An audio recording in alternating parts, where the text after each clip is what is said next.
नमस्कार मित्रांनो, life with Mohini AI मध्ये तुमचे स्वागत आहे. भारताच्या कणाकणात आणि प्रत्येक अस्तित्व, मनात, श्वासात वसलेले नाव म्हणजे प्रभू श्रीराम. मर्यादा पुरुषोत्तम श्रीराम हे केवळ एक राजा नव्हते, तर ते धैर्याने, सत्याचे आणि धर्माचे प्रतीक होते.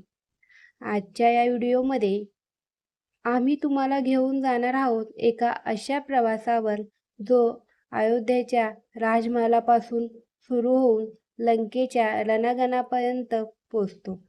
चला तर मग अनुभवूया प्रभू श्रीरामाचा संपूर्ण जीवन प्रवास.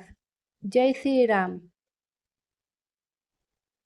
अयोध्येचे राजा दशरथ आणि राणी कौशल्या यांच्या पोटी चैत्र शुद्ध नवमीला श्रीरामाचा जन्म झाला. बालपणापासूनच राम, लक्ष्मण, भरत आणि शत्रुघ्न या 4 भावांमध्ये अपार प्रेम होते. गुरु वसिष्ठाच्या आश्रमात त्यांनी वेद आणि शास्त्राचे ज्ञान घेतले, तर महर्षी विश्वामित्राच्या मार्गदर्शनाखाली शस्त्रविद्येचे प्रावीण्य मिळवले. ताटका आणि सुबाहू सारख्या राक्षसांचा वध करून श्रीरामांनी आपल्या पराक्रमाची पहिली ओळख जगाला करून दिली. मिथिला नगरीचा राजा जनकाने आयोजित केलेल्या सीतेच्या स्वयंवरात मोठमोठे योद्धे शिवधनुष्य उचलण्यात अपयशी ठरले. पण श्रीरामांनी ते धनुष्य केवळ उचलले नाही, तर त्यांना प्रत्येक चढवताना त्यांचे 2 तुकडे झाले. ह्याच क्षणी प्रभू राम आणि माता सीता यांचे अलौकिक विवाहाचा मार्ग मोकळा झाला. हा विवाह म्हणजे केवळ 2 व्यक्तींचे नाही, तर 2 आदर्श विचारधारांचे मिलन होते. जेव्हा अयोध्येत आनंदाचे वातावरण होते आणि रामाचा राज्याभिषेक होणार होता, तेव्हाच नियतीचे वळण घेतले. राणी कैकेयीने राजा दशरथाकडे आपल्या जुन्या 2 वरांचा हट्ट धरला. भरतला राज्य आणि रामाला 14 वर्षाचा वनवास. पितेचे वचन खोटे ठरू नये म्हणून श्रीरामांनी हसतमुखाने राजवैभवाचा त्याग केला आणि वनवासातील वाट धरली. त्यांच्यासोबत सावलीसारखी माता सीता आणि सेवाभावी लक्ष्मण देखील होते.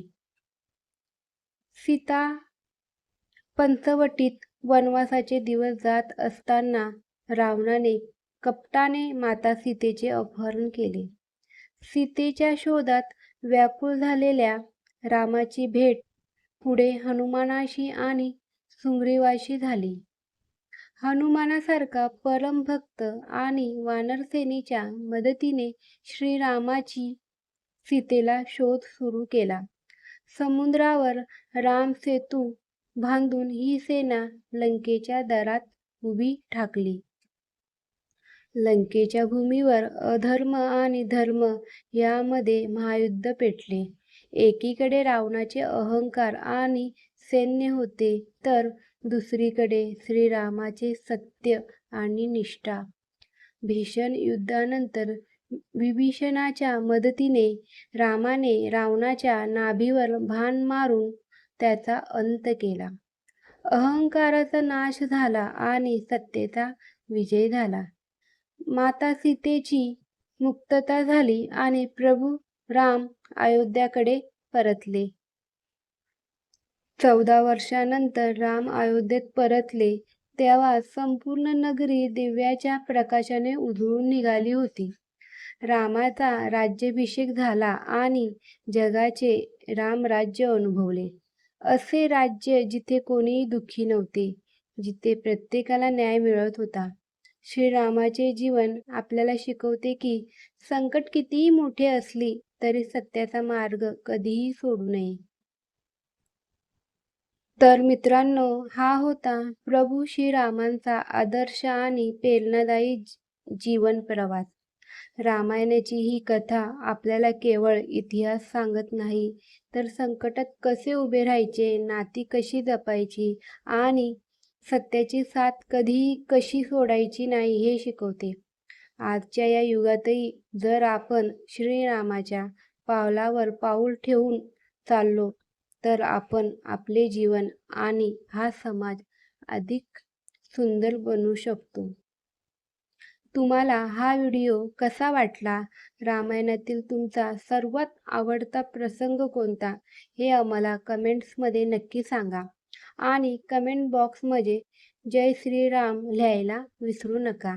जर तुम्हाला हा व्हिडिओ आवडला असेल तर याला लाईक करा, तुमच्या मित्र परिवारासोबत शेअर करा आणि अशाच आध्यात्मिक आणि माहितीपूर्ण व्हिडिओसाठी आमच्या चॅनलला सबस्क्राईब नक्की करा. प्रभू श्रीरामाचा आशीर्वाद तुम्हा सर्वांवर सदैव राहो. धन्यवाद आणि जय श्री राम.